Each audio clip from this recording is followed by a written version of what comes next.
Connor Reid, and I'm here today at the 2016 Canadian Science Policy Conference. And joining me right now is Dr. Nancy Reid, who's the Director of the Canadian Statistical Sciences Institute.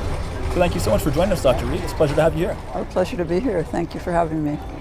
So to get us started off, I wonder if you can tell us a little bit about the Canadian Statistical Sciences Institute, what makes it important and what makes it unique? Sure. It's one of a network of science institutes in mathematical sciences in Canada. It's the newest member. We received our initial round of funding in 2014, so we're in year 3 of our operations. And we're funded by NSERC, Natural Sciences.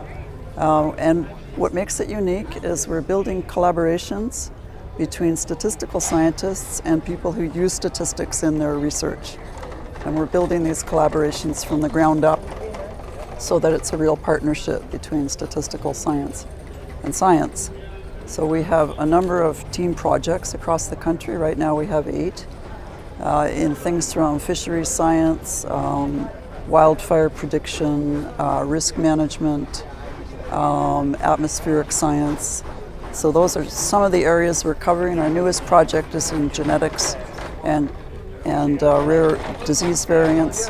So we identified places where there's really room to build new scientific research that requires not only sophisticated statistics, but new statistical methods to be developed along with the science.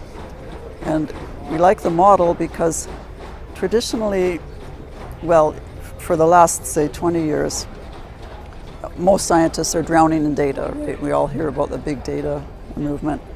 And so what happens is they have their lab and they think, well, we better get a statistician in to help us with all this data. And they maybe hire a master's level or PhD level statistician. And that's fine, that person works in their lab and works on their problems. But it doesn't engender a kind of interdisciplinary research enterprise that feeds back new problems for theoretical analysis and then back to new methods for the data analysis. It doesn't create an ecosystem. It creates a series of consultations, if you like. And we thought there was a gap in Canada in terms of creating this kind of interdisciplinary ecosystem for developing the mathematics and statistics along with the science. And they feed on each other, right? Because the math can help with new scientific discoveries, but the science gives mathematicians and statisticians new things to think about. And right. So it's kind of a feedback loop. So I think that's what makes us different, and it's a model that, as far as I know, isn't being followed anywhere except in Canada through our institute. Great.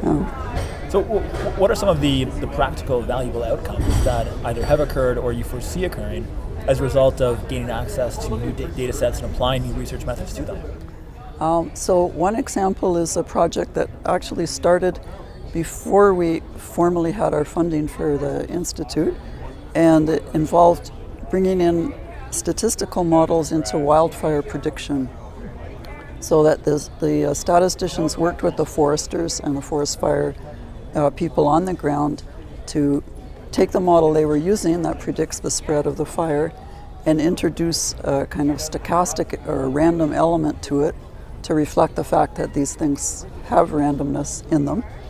And they were able to very successfully predict the spread of some serious fires out west. So that's maybe one example, a kind of flagship example of new code that's developed that can be used in the field. Very cool. Yeah. So what are some of the primary challenges that CanC is facing right now? And how do you plan to overcome those challenges?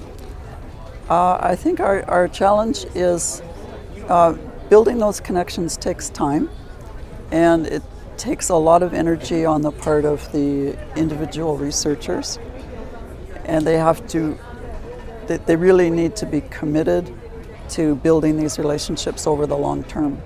And when you're on a short-term funding cycle and everyone wants results yesterday, that can be a little bit difficult. I think that's a challenge.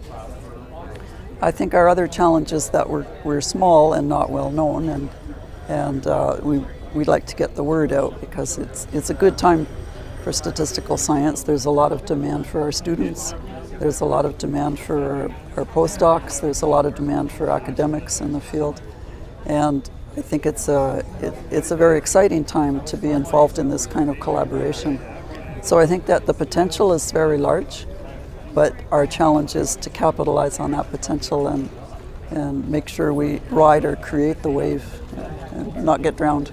Yeah, absolutely. So my last question, where can researchers go to learn more about the good work CANSI is doing and explore opportunities? Yes, cansi.ca is probably the first point of contact, CANSSI, and contact me, Nancy Reid, University of Toronto. I'm happy to send lots of information. Fantastic. Well, Dr. Reid, thank you so much for joining us. It's been an absolute pleasure. Thank you very much. I appreciate your time.